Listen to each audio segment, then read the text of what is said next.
Hello and welcome back to Flow State. We are here literally polar opposites today. You'll see the blinds and the shutters are down for Adam, and my guy's not feeling too crash hot this morning. I'll let him take over in a minute.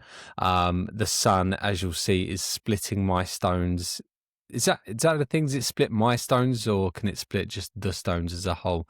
Who knows? That's a bit whatever of a you want it to be, mate. Yeah, that's a rabbit hole I'm not sure I want to get down to this early in the podcast. But hey, look, for want of a better term, it is splitting my stones today. So yeah, look, Adam, we are episode 30, and I think it goes without saying that I didn't really think that it seems like such a big number, but it's gone so quickly. That's like the big 3-0. The big 3-0. It's like that's as many episodes as I've been on this planet. So there you go. But yeah, look, why don't we get straight into it? We don't want to linger. My guy's feeling pretty, what they say, 50 cents to the dollar over here, 50p to the pound, or mate. What's the euro equivalent?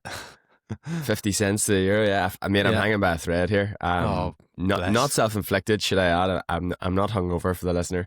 I am absolutely loaded with a cold, and operating off about 4 hours sleep since we were out last night. So, yeah, I'm not feeling too hot this morning. But mate, I must say, you do have a glow about you. It's vitamin D, mate. I've been trying to get it out. Yeah, I think I need to sort out my lighting here, because you're looking great, mate, and I'm just looking pasty. I should say, we haven't even hit winter yet. I don't know what it is. It must be my light. So I've got my little Elgato. It's actually quite big, that sits up, and it's actually quite a cold light. Like I'm not a camera guy at all. So when I got this thing for my recording setup, I was like, I got some pretty good reviews, but it's set obviously on the brightest setting, and it's set on the coldest setting. So I'm gonna take that as I've got a healthy glow. And I think my camera does wonders as well for taking out some of the blemishes, honestly. But yeah, I appreciate that. And look, man, I don't think I can give you an honest bit of feedback, because your glow, I reckon, is somewhat muted by the lighting and the fact that it's dark outside. So I'd say it's black, man. Yeah, were we under natural lighting, I reckon you'd have a glow. I reckon you've always got a glow. You've got an aura about you. That's all that matters. Yeah, well, I'm not feeling too hot this morning. I'm struggling a bit, but I can see the aura, but you might not be able to feel it. I might need to take a couple of breaks to blow my nose. But he's got the cough for dramatic effect as well. Yeah, I've been struggling for a few days, and hopefully I'm at the other end of it. But I've been loading up on cold and flu. Hot water, lemon, honey, all the rest. It's that time of year here in Ireland, because weather's not that cold. Weather's not cold enough to kill all the bugs and stuff. But that people are picking up. But I've seen a lot of people picking up different bits and pieces over the last few weeks. I actually noticed a trend, which is actually interesting. Even though I'm only coaching a relatively small amount of people, I can see when there's trends in sickness. Because I might have like 6 people or 7 people all sending me a message to say I'm not well at the minute, or I need to take a few days off from training because I'm sick. And then you could have like a month or two could go by when you wouldn't have anyone. So I definitely notice the trends when there's some sickness around. And it's that old Irish thing, when someone's sick, the typical response is, it's going around, It is, mate, that's not even the Irish thing. I feel like that's just a Western culture thing. Yeah. You're not the only one? Nah, even in the trends, because I get it at the gym I work out, and it's like, again, when you work at a gym, it's inevitable that things, like, all it takes is one person to come in and kind of touching crap, and it's not even like any fault of their own. It's just the nature of being in a gym, and things spread properly quickly. And then someone will come in to me and go, oh, look, I'm feeling a bit under the weather, or they'll have to cancel. And first thing I'm saying is like, yeah, look, it's going around. It's happening at the minute. But what I was going to say, hear me out. Yeah. I reckon that that initial feeling you get when a cold is coming on, like almost the dry, scratchy throat, and you're like, something's off, is worse than the cold itself. because you're like, it's almost the apprehension. I'm like, I don't know, how bad is this going to be? Am I going to be like bedridden in a couple of days' time? And then when you actually get there and you're fear. like, oh, yeah, it's the fear. That's that fear of getting unwell. I don't know if you find that. I find that. Well, I hate it. I started it, but I felt hungover on like, what day are we on? We're on Friday. I felt hungover on Tuesday morning, and then it hit. But yeah, listen, I'm grand. We had a good night last night. Actually, we were in Dublin for a bit of an event that you might have seen on socials. So why don't McKeever you Sports? Yeah, kick us off with it. I was going to say I saw Mr. It was only I know it was I saw one of Kira's posts from 7 hours ago, and I was like, oh damn, that's a late night. And then I saw you kind of all the pictures with you and the Irish team. So why don't you? That's a good place to kick off, I feel. So I'll set the scene. We were in Dublin at a location, or I can't remember the name. One Windmill Lane. Sorry, that's the name. We were at a place called One Windmill Lane in Dublin last night, which is a pretty famous location in and of itself, because there's a recording studio right there where U2, Sinead O'Connor, Kate Bush, Van Morrison, I think, and a good few other artists, famous artists, have recorded albums. So that's where we were, at a big sort of redeveloped location, or venue is the word. You know what, mate? It would have put you in mind of the place that we worked in Melbourne. Mercedes St. Me. Ali, Mercedes Me, yeah. It would have, it was kind of similar vibes. That like exposed brickwork and stuff on the inside and everything else. But yeah, it was class. So we were there for basically the launch and announcement of McKeever Sports, providing all the kit and all the gear for Team Ireland Olympic for the next 2 Olympic cycles. So that's a pretty big deal for a company that was started in my hometown here in Lurgan in the north of Ireland. For those guys that started, excuse me, I want to say 20 years ago, as a company who supplied goods throughout Ireland from other brands. So they set up as like an Irish company supplying like sports products from other companies, and then they sort of have reiterated and grown and developed and changed. They're now providing all the teamwear and all the gear and all the kit for Team Ireland Olympic, and they have that contract up until for Los Angeles 2028 and also Brisbane in 2032. So I mean, I think that's just outstanding for a company that started so with such, like, seriously, I know all companies start from the ground, but like with such humble beginnings, to be doing what they're doing. And that was the launch of that sort of announcement. So they have been providing some of the kit for Team Ireland for the last Olympic cycle, in Tokyo, and maybe in Paris as well. Sorry, in Paris, and maybe in Tokyo as well, in the Olympics before the COVID Olympics. But it was kind of like a joint partnership with Adidas, where McKeever sourced and supplied everything. But some of the kit was Adidas kit, brand. Some was McKeever kit. But now it's going to be all McKeever.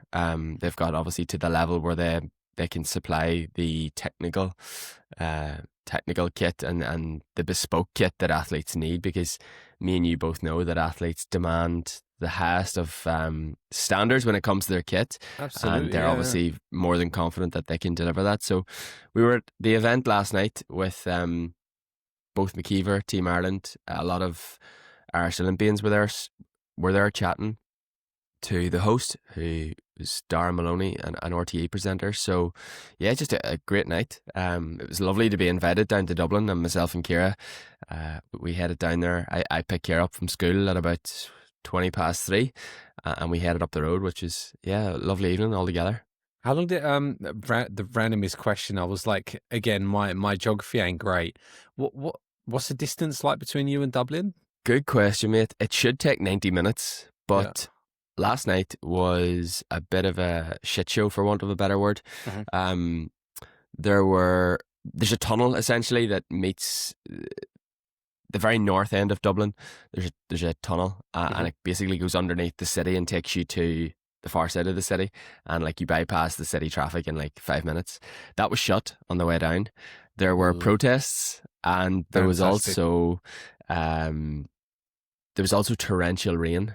And I mean torrential rain the whole way up the road. So what should have been about a 90-minute journey on the way down took us. Well, I lifted Kira at 4 p.m. and we arrived in Dublin 7:05. Oh shit! So a 90-minute journey took us just over 3 hours because we had to be diverted. I mean, we were actually diverted right around the coast, actually, around a place called Clontarf. So it was a shit show on the way down. But we got there. Dinner skipped and then straight to the event, basically. The event was actually delayed because it was affecting everybody traveling. Oh, okay. Yeah. So I was speaking to one of the athletes, and like she normally can skip across town in about 10 minutes. It took her, I think, an hour and 15 minutes to get to the venue. So listen, it was grand. They had some food and drinks. Kira got herself a nice glass of red wine. I was obviously driving, so I was on the Coke Zero, but yeah, it was great. It really was a really nice evening. So was it just in terms of in terms of the actual beneficial questions, was it like any specific Olympian? Did they get like, okay, these are the athletics teams? Or because again, for anyone that lives under a rock and doesn't really follow Olympic teams, it's everyone. Like technically, if you're on the football team, you're part of the Olympic team, right? So was it just a mix of everyone, or? Yeah, it was. So there was a panel. There was the O'Rourke sisters, who are 2 boxing sisters, very successful, who have been told are actually going off to Hamburg this morning to compete in High Rocks World Championships. Oh, so no those kidding. girls are obviously big into their fitness and big into their sport. We also had Philip Doyle, a rower. We had Finbar McCarthy, another rower who has possibly 2 gold medals. They're all these guys. Well. Most of them were medalists. Yeah, Finbar McCarthy. It's a pretty good name, isn't it? Finbar. Finbar, love it. Yeah, drop the N at the end. Finbar. Love it. He's a class rower. We had Philip Doyle, another rower. We had what's her name? Aphis, someone who is a really quality rugby player. And we also had Thomas Barr, who is a recently retired 400-meter hurdler who has competed at 3 Olympic Games. He's one of Ireland's sort of best known Olympians, who's a class personality, and that's the guy actually in the middle of the picture that I popped up on Insta. Yep. With Shane. And Shane's the guy that I organised the social run with from McKeever, who's on the left hand side of that photo. So yeah, it was great, mate. It was great just mingling with some Olympians and listening to them chat about sort of just life and training and everything else. And then also catching up with people from McKeever and a couple of people that we haven't seen for a good while. So overall a great night, and we got back up the road in about 90 minutes when the tunnel reopened on the way home. So yeah, it's chalk and cheese. Just a quick question then about McKeever as well. So again, all I know is what I've seen from the socials and what we've chatted about. Are they just the one location still, or I'm guessing they've kind of branched out? They've got shops all over North and Ireland? Good question. In terms of retail and shops, they just actually have one. Okay. So most of their business is done through, I would assume, the website, but also through partnerships with like GAA teams, for example, and Team Ireland Olympic, where they're supplying the kit. And then they'll have pop-ups at things like the Olympic Games. So they're going to have a pop-up store in Venice Beach in LA at the 2028 Games, which would be very cool. You know, selling all the Team Ireland. To be. Yeah. No, selling all the Team Ireland kit for the punters. So yeah, I mean, it's a brand that has just grown with tough competition as well, because I don't know if you know about it, but in Ireland here we have a brand called O'Neill's, and O'Neill's supply they supply a lot of the GAA kit. I mean, O'Neill's is synonymous with the GAA basically. If you mention Gaelic Games, you mention O'Neill's in the same breath. Do you want to explain what the GAA is? just in case there's a few Aussie listeners and even English listeners for that matter. Yeah, of course. GAA is the Gaelic Athletic Association, so it's the I don't want to butcher this. It's the Association for Irish Games, both Irish Gaelic football and Irish hurling, Irish camogie, and also handball thrown in there as well. So it's the association that governs our games here in Ireland. Those games are quite unique. They're kind of like the AFL for any Aussie listeners, right? It's like Gaelic football is AFL. It's the same. It holds the same, I guess, kind of prestige in the country. It's like it's their thing. It's your thing, right? Yeah, and I guess that's what makes it so special is that it is it's our thing, and it's played. Excuse me. It's played throughout the country, and it's huge in this country. It's absolutely huge. It's everything to a lot of people. So O'Neill's is a brand that is synonymous with Gaelic games, and I guess McKeever and they owned that market for as long as I could remember when I was a child. Like any teamwear, any kit, even the football that you use, that was all made by O'Neill's when I grew up. But McKeever have come along and introduced themselves to the market and are now a direct competitor with O'Neill's. So that's pretty cool to see. Like there are now other brands supplying teamwear and all the bits and pieces needed for sport, but not only within Gaelic games, also within Team Olympic and everything else. So yeah, I think most of McKeever's business, just to go back to your question, again, I could be getting this wrong, but I think the majority of it is through. Should have really got Shane on. Shane's the man for this. Next time we'll get Shane. Yeah, most of it is through the contracts with Team Ireland or our county here in Armagh is a McKeever county, because McKeever supply all of their kit and their jerseys and everything else, and also through I assume like internet sales. Yeah, but as far as I know, the store that we do the social run from on a Wednesday evening is the only McKeever sports store.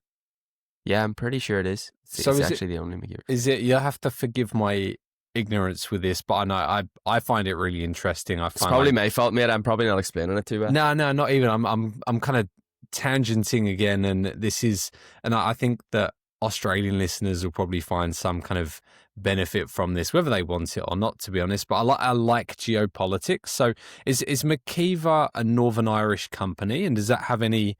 Because like for people that don't know, Northern Ireland and Ireland, the Republic of Ireland, are technically different countries, and they have different currencies and different passports. And so I'm just fascinated by kind of the difference. So does it matter if it's like a Northern Irish company sponsoring like the Irish team, for instance? Is that a thing? I think McKeever would consider themselves to be an Irish company from an identity point of view.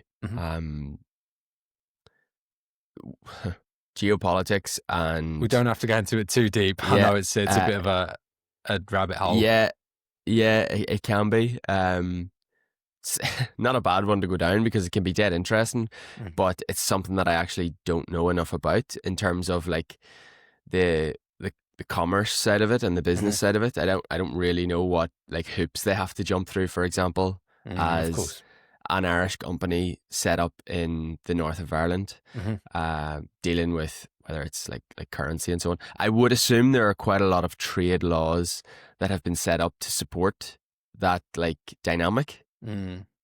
I would assume. I mean, I guess it'd be no I really did not expect to be talking about like trading within Ireland. I'm throwing you into the deep end, at 6 o'clock on a Friday morning. I'm not fit. But wakes up after 5 hours sleep, not feeling the best. All right, let's talk about commerce this morning, shall we? I told you last week I would hold myself accountable and get into the pool. I haven't done that, mate. Oh, mate. Oh, you have been a little bit under the weather. I have. I definitely wasn't jumping in a swimming pool this week because I've been feeling pretty rough. But have you? What else? Have you done? That wasn't a conversation I expect to have this morning, mate. Feeling a little bit rattled. I'm sorry. It is quite early. No, it's good. For you, it's good way to feel alive. You know, it's yeah. I feel, I Have feel I alive. woken you up a little bit? You switched something on in there. So, what else have we been doing? Where did we leave running off? a good bit. I've been running a fair bit, mate. Yeah. That's Yeah, probably a I've done good place. more, That's probably a good place to pick out, right? Running. done a bit more running this week. Got in the gym last Friday after we spoke. Didn't play a Saturday. So had no football. Didn't play last weekend. Sunday, I got out for 10 miles. 10 miles at about 7:15, 7:14 per mile. Then Monday, I did a threshold session on the treadmill. I actually love doing threshold on the treadmill because I kind of have this nice little routine that I sort of do. I used to do like a 20-minute warm up for any training and a 20-minute cool down. It's quite long by the time you do everything. But when I do it on the treadmill, I just do 10-minute really light, easy jog to begin. Like proper light. Like I'm talking somewhere between 9 and 10 minutes per mile. Oh, wow. Okay. Yeah, proper slow. But then what I do is I go into like a 10-minute progression. So I go straight in from that like 10-minute really, really light jog to like a 10-minute progression where I get down to about like a 6-minute mile during that progression. So once I finish that 20-minute section, like I'm really warmed up, I'm really switched on, feel like the aerobic system is online is the way I kind of talk about it.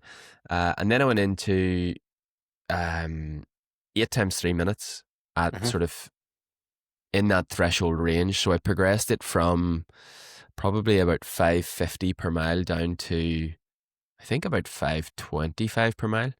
So got moving. Again, that's the treadmill. I don't know if it's 100% accurate or not.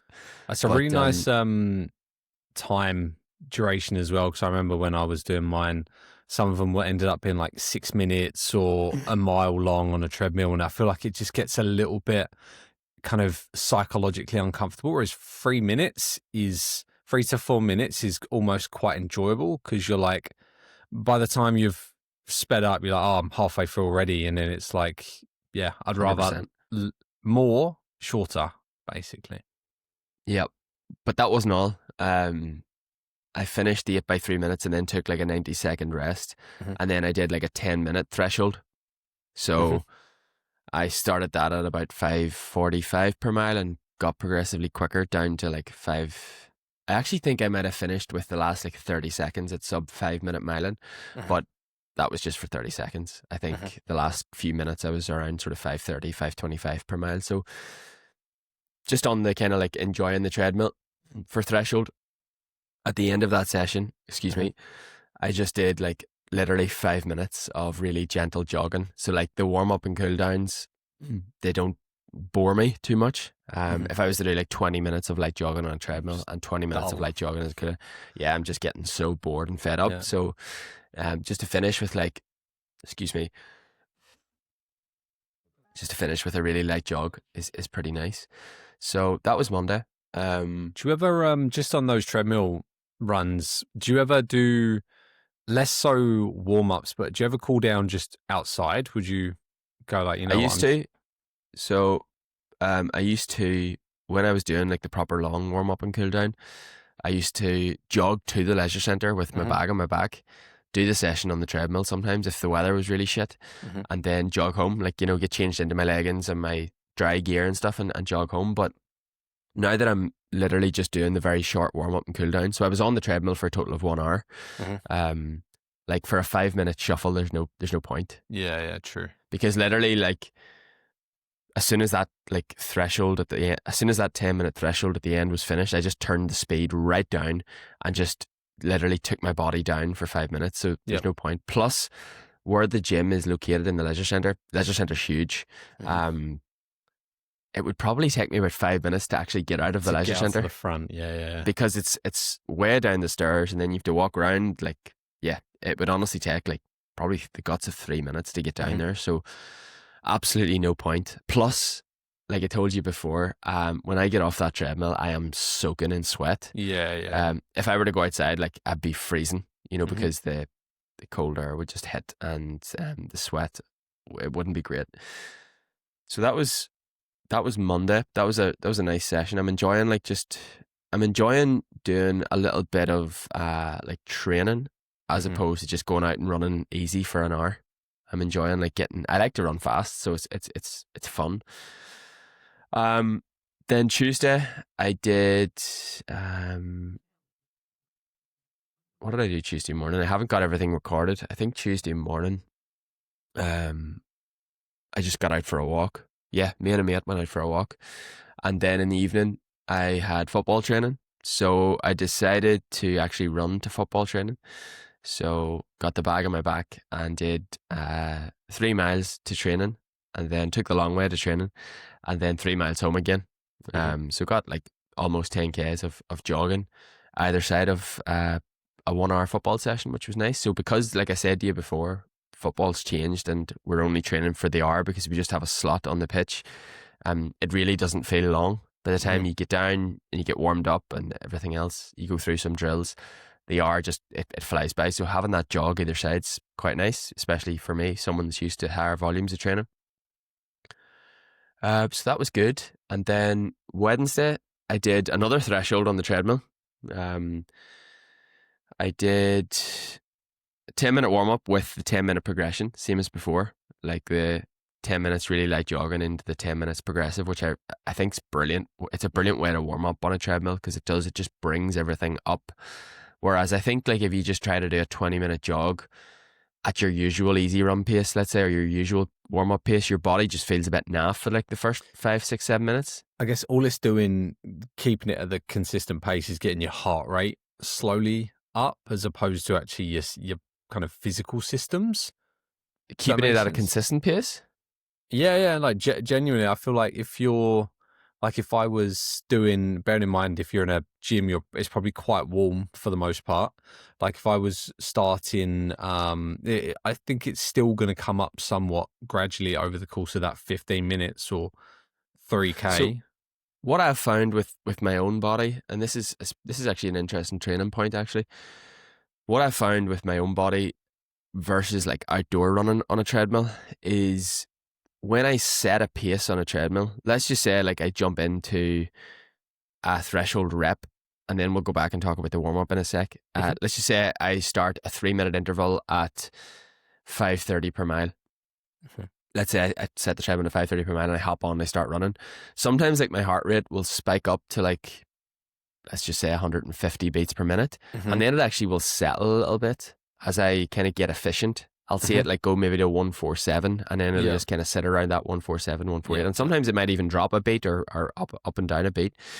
But from a warm-up perspective, what I've seen is when you get on the treadmill and start jogging at really slow paces, like at 10-minute mile, your heart rate kind of like doesn't jump into like zone 2 or 60% of heart rate max, whatever way you want to talk about it.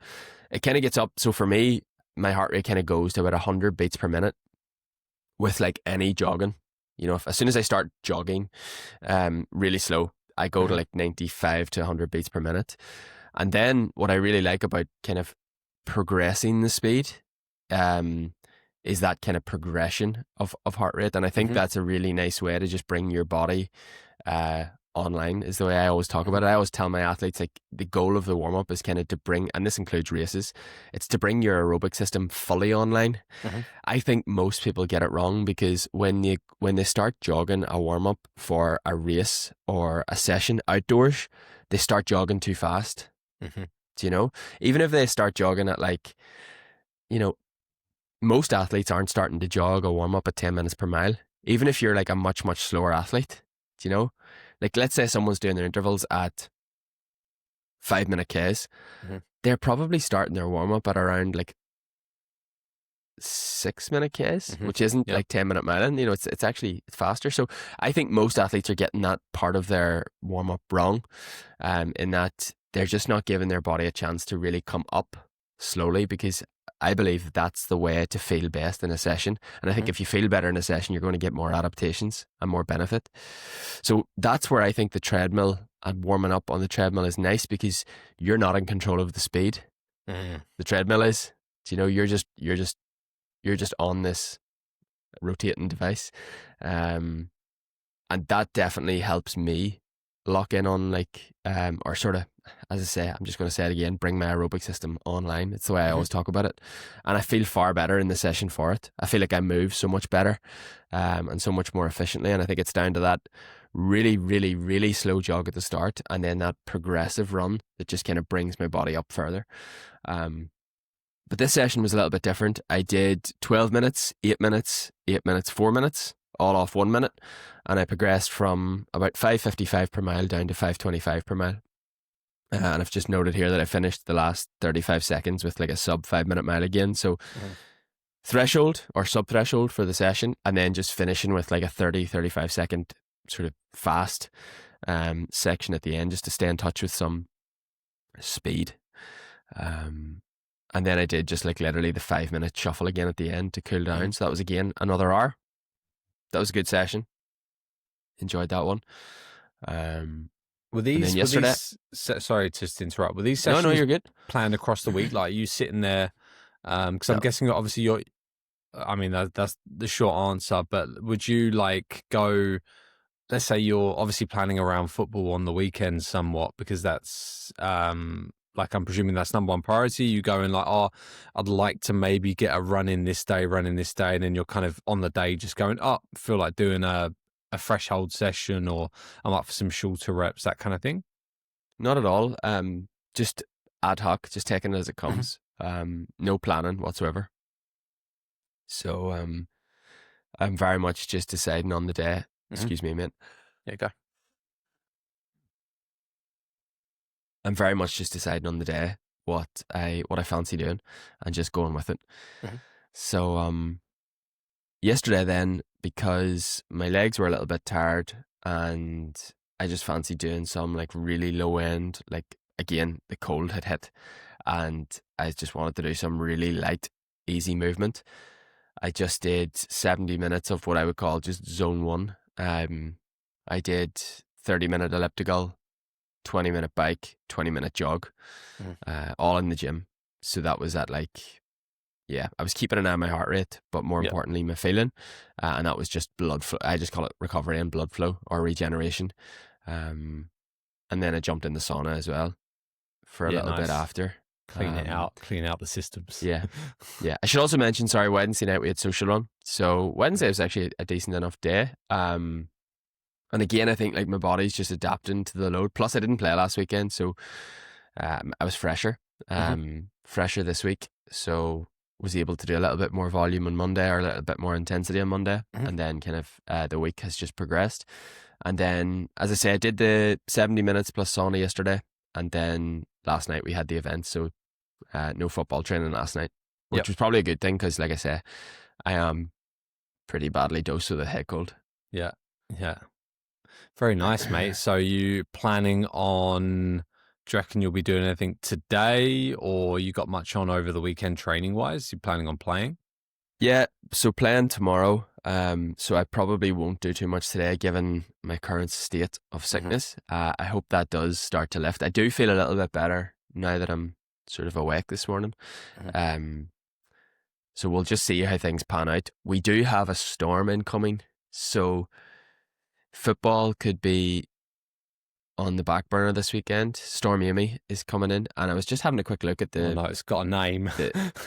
I was just having a quick look at the radar there online before we started to speak. I'm just looking at it now, and it doesn't look too good, mate. Saturday, sort of mid-morning, early afternoon, looks pretty bad. What would it take for them to high winds cancel it? Surely it'd be like waterlogging on the pitch. No, it's more the risk of the winds and trees coming down and things like that. So no kidding. I know the council have already announced the closure of all council facilities from like maybe 1 p.m. today until 1 p.m. Saturday. Our game is 2:15 p.m. Saturday, so who knows? On the fence. Yeah, it's on the fence. It is very much on the fence. So I could see it being cancelled. But excuse me, we'll just see how things go and hope for the best. But yeah, mate, how are you? Yeah, Fingers How's crossed. training? It's been good. Yeah, you deserve a rest. You're I can see the amount of effort that's going into this. We need to look after you just in the off chance you do end up playing. All right. We are back from Adam's nose blowing hiatus. No, I've had a pretty good week, honestly. I think so where do we leave off? We left off on Sunday. So I've been doing like a longer ride, as we said, but I had a bit less time. So I think we mentioned it last week, but I was getting tattooed kind of I had a tattoo appointment mid Sunday morning, and shout out to my guy for tattooing me on a Sunday, because that's like it's a fair commitment to go Can to you work show on a us Sunday. any? Are you able to see any of that? Yeah, I'd love to show you. It's a little bit awkward because it's on my lower leg. So Yeah, we can. it's I'd have to get pretty. I'm not a very flexible human being, Adam. To be I honest, thought you'd got something new on your neck. I got the other side done about a month ago. I thought that looked pretty fresh. Yeah, it's pretty fresh. And while I was there, I got my elbow done. Got like a little elbow banger because I've had this gap on my elbow for probably, again, makes for great listenership if you're not watching the pod. But yeah, I've had a gap on my elbow for probably like 5-6 years, and I was getting my neck done, and I said to the guy beforehand, I didn't spring this on him on the day, but I was like, oh, do you mind just kind of putting something on my elbow?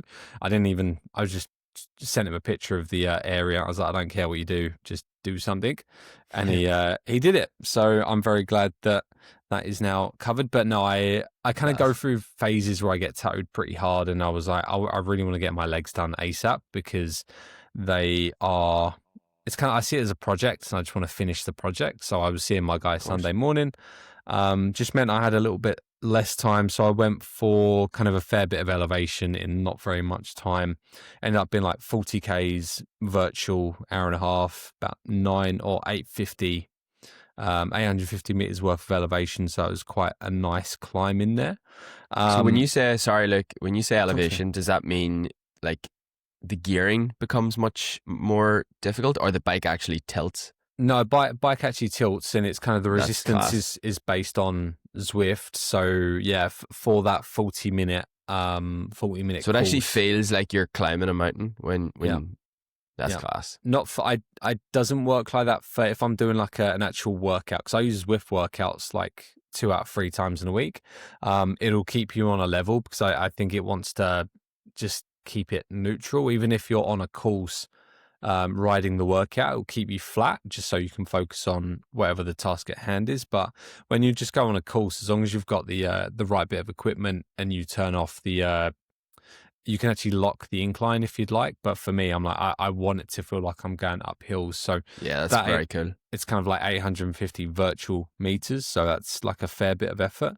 But felt good. And then obviously where I got tattooed, it was kind of like just below and on my knee ditch and on the side of my knee. So naturally I was pretty sore Monday and I had a fair bit of swelling. So I didn't run, but I did do, again, I like to think I know my body. I've been getting tattooed for like 12 years now. And I was like, I'll see how I'm feeling as to what I do. Like if I can't move my leg, I'll just kind of go for a walk or whatever. But then I tried the elliptical and I was comfortable. There was no pain. It wasn't like aggravating the tattoo, because basically it's like a big open wound or a really bad sunburn is what it feels like. And so as soon as I did a couple of like pogos to just see how it would get on running, I was like, yeah, there's no way. But I tried. The knee's a pretty rough place, isn't it, to get tattooed? Yeah, look, I'll be honest with you, it's probably up there in one of the more painful ones I've had recently. Right. Like there was spots on. So the back of the knee was bad. Like the only way I can describe it is it's quite sharp. It feels really sharp. But then he gets to this point on the side of my knee and you're like, you kind of just go a bit cold and you grit your teeth. And I like to think I'm pretty drilled with this by now. I've got a fair few. You're brave. There's moments where I'm like, bro, this is like so much for me. I'm 30 years old. I've got a kid. Why am I doing this? But then now I love it. I'm like, yeah, best thing. I want to get more. But when you're in the moment, it's pretty damn sore. So I basically ended up doing just an hour flat on the elliptical Monday morning, just kind of did a couple of intervals to keep it Did you watch engaging. anything? I did. Do you know the brand BPN, Nick Bear? Yes. Like the guy who basically kicked off the hybrid athlete movement. Yeah. Yeah, he every year under like the BPM banner organizes like an ultra marathon. I sat somewhere near him he's based in like Texas, I believe. And they did like a little documentary on their ultra marathon from this year. And it's basically one of those where it's like last man standing. So there's no set distance. It's just like every hour on the hour you need to do, I think it's 4 miles, and it's whoever's the last man standing wins. And they put together a really good documentary. I didn't finish it because it was only an hour, and the documentary is like an hour and 20. But man, it's so well done. And it was basically, I knew what happened because I follow them on socials. But really, really well done documentary. It's not even a documentary. It's basically just like a video log, but done very professionally. And if anyone's interested in that kind of stuff, like check out BPN. He's got a pretty fast marathon, hasn't he? I want to say it's like 240 something, but he's like, again, I don't want to like talk crap on people on a podcast. That's not what I want to do. But for someone like him, I want to say he's probably upwards of, he's well over 100 kilos. And he's pure muscle. He's 100% on gear, like 100%. Oh, right. 100%. Like I'd bet my house kind of thing. Right. So let's not talk about his marathon time then. Doesn't mean too much. Well, the thing is, I think it does because like he's still a big man. He's still lugging like over 100 kilos around a marathon in like 2 hours 40. I think it's still damn impressive. But is PEDs, man, it's like, like, you don't count as an athlete for me as soon as that's a thing. Like, okay, interesting. Well, there's no integrity, is there? Like, it's. What about if he were to come out and say, I'm on PEDs? Yeah, it just would, for me, it's just like, forget about it. Interesting. Okay. Well, I have slightly different views. Again, I don't ever agree about lying about things, but I don't know why I've got such, I guess, I really do have such strong views on it because I love sports so much. I'm not saying you don't love sport, by the way, because you do. But what about this is probably a conversation for another day, but just real quick, I mean, if I'm, again, I'd say my knowledge about performance enhancing drugs is above average, but I'm not on only from research and things. So I'd presume based on how this guy, he's not taking EPO, he's not taking that kind of thing. He's going to be taking things like testosterone and anabolic compounds, which to an extent will help with recovery. And do you know for sure he's not taking EPO? No, but I'm just kind of like, look, he might be, and I might be talking out my ass. I can't say, but I'm making a presumption that he's probably taking more anabolics than anything, and that's not necessarily going to help you massively. I might be wrong. I might be talking about my ass, and I'd love to have a conversation with someone that actually knows what they're talking about fully. Yeah, and that's the thing. We don't know him. Like we don't know. I certainly don't know him. Like I don't follow him. I know who he is. I think he popped up on my YouTube a couple of times, and I stuck him on, and it wasn't really my cup of tea. But I do have. I don't know. For me, PEDs and sport never go hand in hand, regardless of the level or anything else. And I know we've got, is it the enhanced games that are? Yeah. And they have signed some serious athletes, and for me, like their integrity has gone. I think just all integrity for an athlete like that has gone. I think if you're a sportsman or woman, or other, it's just not something that should even be like crossing your path. And I know we spoke about it before, where there is an element of empathy for maybe some athletes that are pressured for whatever reason, whether it's financial gain or to take them out of poverty, stricken situations or whatever. There could be some empathy there, but it's we probably should do an episode on this sometime. again. Yeah. Because I mean, it's a contentious subject. It's an interesting subject for sure. Like, you have done a lot of research over the years, since I read Lance's book, or a couple of books back when I was a child. It's not about the bike, and then his whole doping scandal came out years later, and I went and like reread the books, knowing the new knowledge. I've always had that interest. It goes hand in hand with elite sport, but yeah, it's yeah, I mean, to be honest, before, I know we were talking about my week of training, but this is actually really interesting me because and I'm sure the listeners won't mind. I'm sure they'll find it interesting as well. But after you recommended me to listen to Tyler Hamilton's book, and for anyone interested, that's Tyler Hamilton was on the team, the US Postal team with Lance. What I actually found really interesting was when he came out and was saying that, like, I guess people presume that, well, if you go on to, and I was the same, I thought the same thing, that if someone was on gear, well, all going on gear would do for me was put me on a level playing field, right? So let's say naturally we're level. A person goes on gear, gets an advantage. So I go on gear, I get that same advantage. We're on a new level, but in reality, you have to factor in that gear people respond to drugs differently. And so whoever's the best naturally might not be the best anymore because they might not respond. Let's say it's EPO in the cycling scheme of things. Like, just because you're kind of, let's say, like naturally at the level we're at, Adam, you're a better runner than me.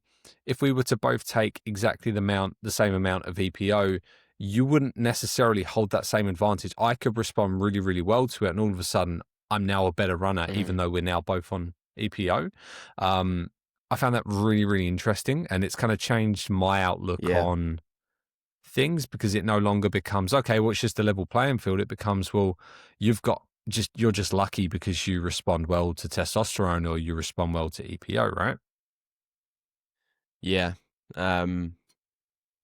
Less of a question, more of just a statement but I just found that really, really interesting. And I'm sure that for a lot of people who have that same impression as me, it's quite pretty eye-opening that it's no longer a level playing field just because you're all doping.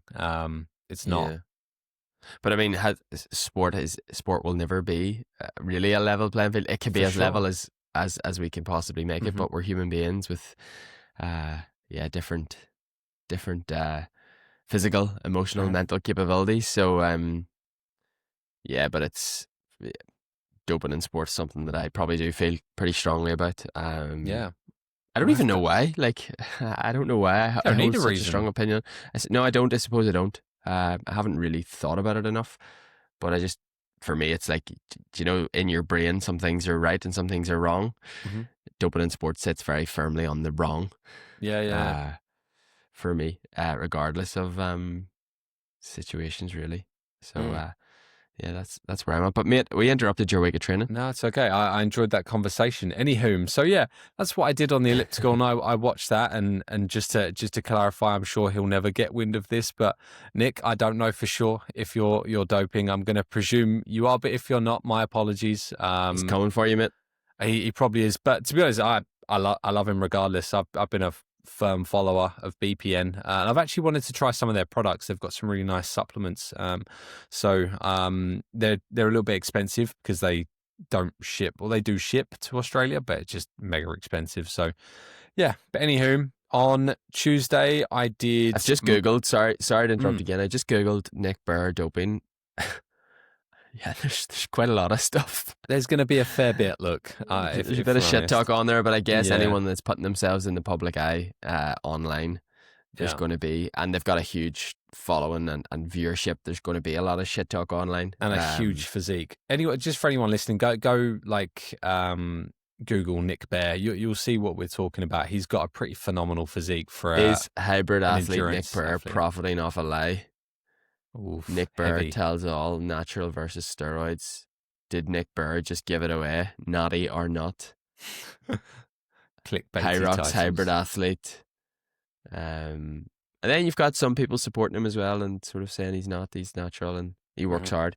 The squirrely weasel is on EPO, testosterone, and a crap load of bullshit supplements. Jesus. I would be embarrassed to be doping and running 2:48. Wow. Oof, heavy. Yeah.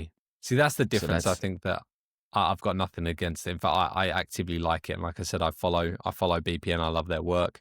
Yeah, me neither. Like it's water off a duck's back, isn't it? Exactly right. I'm not going to be typing into those Reddit threads this morning. Yeah, I can see you going down a rabbit hole as soon as we shut off the cameras, mate.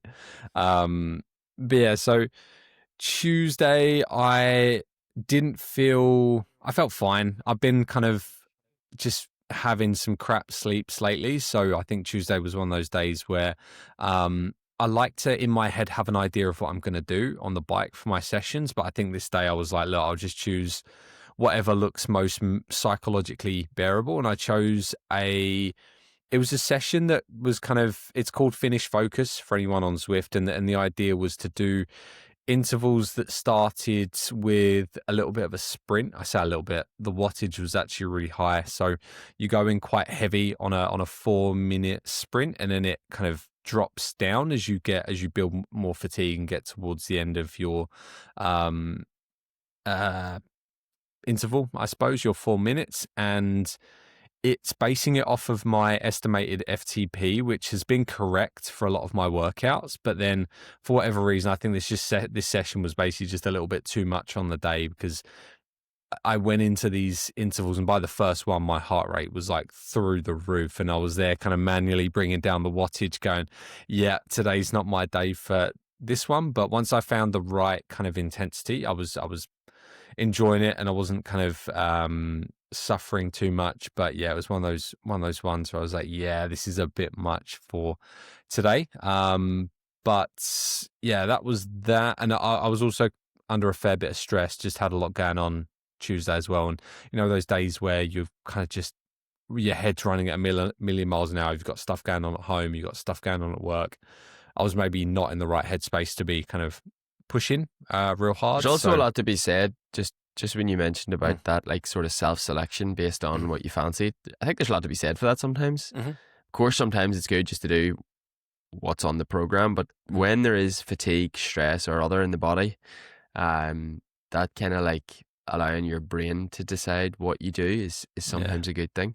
There's a lot to be said for that, I think. Yeah, especially when you know what you're doing. Like if you know what you're at, and you know that you're not going to cook yourself, and I think that's something we could chat about as well at some stage, is that autonomy piece in distance running and cycling or whatever it is you do. I mean, I do try, like, especially with, it can be tricky at times when you're coaching people online, but especially with like my one-to-one athletes that I communicate with quite a bit, I really do try to like give them autonomy and to teach them how to have autonomy in their running. I think that's like the most powerful skill to have as an athlete.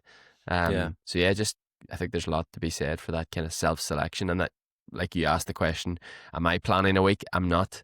I'm very much just doing what's good on the day. Like today I'm absolutely loaded with a cold, so there won't be any training today.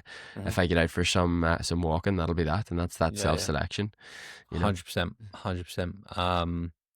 So yeah, I got that through. And then Wednesday is typically my kind of midweek long run, but it hadn't been that long up until relatively recently. And I've been having a good week with my heel. So I was able to get out early. So normally my runs are basically dictated by my work schedule, and I go around kind of like late morning, lunchtime-ish. But Wednesday, the stars aligned, and I basically had like a free morning of clients. So I just was like, all right, I'll get to work at my normal time, do a little bit of a walk on the treadmill, kind of put out any fires at work, and then I'll head out for a run at like kind of 5:36. And I don't know why, I just was like, you know what, I fancy a pair of carbon plates. I just want to put the Alpha Flies on, see how my foot gets on. And it ended up turning into not a progressive run, but it was kind of like one of those steady runs where I was just like, I'll run at a pace that feels comfortable. So I started out kind of 5:10 per K, which is my normal slow run. And then I worked up to some high kind of 4:50, 4:40, and some of the downhills. And man, I love running in the morning, like when the sun's starting to come up and I don't have to worry about putting sunscreen on. And it's like quiet outside. I can, like, if I need to hop into the road at a time, I can. And it's just one of those runs where 14K went by like in a click. And again, we talk about runners high and it's kind of not there so much anymore, but it was definitely there. And I was just like loving every second of this run. Wasn't the most comfortable coming off the back of it, because I think where I was wearing the Alpha Flies and I get a little bit of overpronation still, my heel didn't like it heaps, but recovered pretty well afterwards. And I think it was just one of those ones where I knew that, okay, for Thursday, I'll just go out for my easy 10 and I'll put the Cloud Eclipse back on, and I've been fine ever since. So actually quite an enjoyable couple of runs this week, especially that Wednesday. Good. And then today I got home from work and felt pretty good, like probably the best I felt on a Friday in a while. Because again, I always come off the back of a pretty big morning of coaching. But then just woke up feeling good, got home round 11 feeling good, did a couple of, I knew I wanted to do some sweet spot sessions, which is kind of like sub threshold for running terms. So I did, I think it's called on Zwift, it's called sub threshold number 4. Yep. Fantastic. Is that like the zone?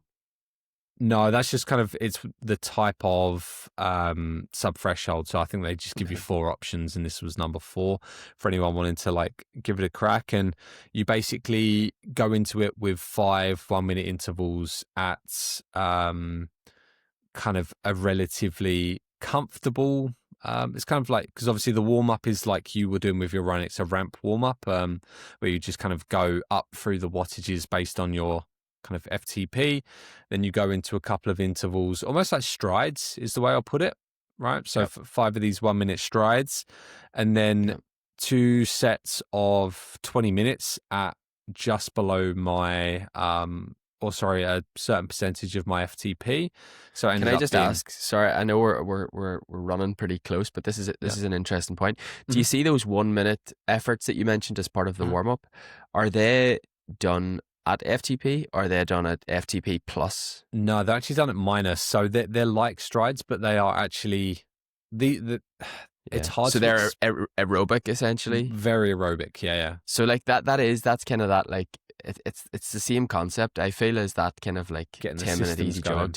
You're just getting your full aerobic system online, and it's the warm up I prescribe when I'm giving someone a warm up for like a 5K or 10K. Yeah, I give them like 1 minute. It depends on their experience, but I give them like 1 minute or 90-second or 2-minute efforts at sub threshold, and that's again, it's just bringing the aerobic system online so you can access it during a race, or access it fully during a race, I should say. For sure. And I did, even just doing these. Cycling has always been so far ahead of running from a technical perspective. Yeah, 100%. And yeah, I did honestly feel really good going into the kind of the meat and potatoes of the workout, which was the 20-minute blocks. And I knew, because I was doing even just on those 1-minute kind of ramp up efforts at the start, I was like, my heart rate is low. And then for the 20 minutes, the first one, I was like, mate, I can tell when, because this was about, I think I was pushing just under 3 watts per kilo for 20 minutes was the session, and my heart rate, it was coming up, and it went up progressively through that 20 minutes. And then for the second one, it continued to rise. But in terms of relative effort, relative intensity, I finished that going, I could have pushed. So for reference, I was pushing like 185 watts. I was like, I could have probably done 190 for that same duration, because my heart rate was staying really low. I felt really strong.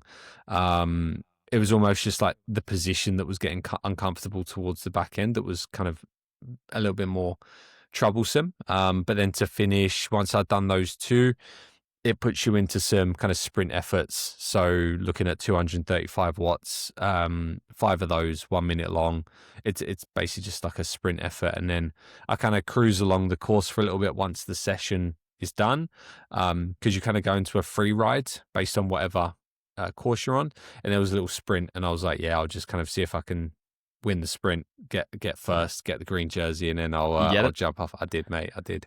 It was pretty easy. I don't think the talent pool for that day was particularly high because I had to push it like 8 out of 10, and I got it. So I just like going home in the green jersey in my little avatar. It makes me feel really special. So yeah, that was me, and I'm feeling pretty strong today.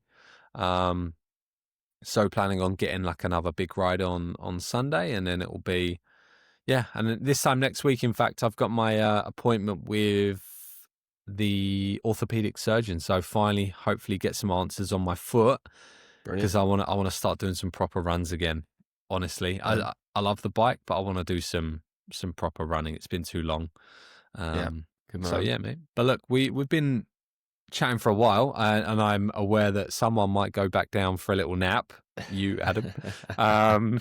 We didn't get too much football talk. Liverpool got beat twice this week, so I didn't want to bring it up. I didn't want not because too good. Not too good. We've not been much better, to be honest. Yes, we won against Benfica, but we're kind of farming red cards like it's going out of fashion. But yeah, mate. What's plans for the weekend before we log off? I'm supposed to be playing a game tomorrow, and then actually going to watch a friend play a game tomorrow night, and then Sunday's just going to be pretty relaxed, I think. But we'll see what this storm, in inverted commas, brings, and if there's going to be any cancellations. I've seen councils shutting facilities in the past, and it hasn't really came to much. But it's always better to be cautious, of course. Yeah. So we'll see how that pans out. What about you, mate? I've actually got a free weekend. Like, it is completely 100% free. Like, little one's been a bit sick, so we're kind of. Well, you've got a bit of history to brush up on, so you've got plenty of time to do some reading. No, hold me accountable. And to make your own decisions and opinions on things, because I think that's really important. I don't know. I don't think I'm interested to hear. I'm so intrigued. Honestly, I don't think I have a right to have an opinion, because it's like, it's one of those things. I try and stay objective. Like, again, I'm in the fitness industry. I was trying to stay as objective as I can on things that, yes, I guess it does impact me, and me saying it doesn't is quite naive, being kind of English, being British. You're just out there in Australia, mate, just loving life, aren't you? Mate, I'm completely neutral. Yeah. Well, there's a lot of history, and a lot of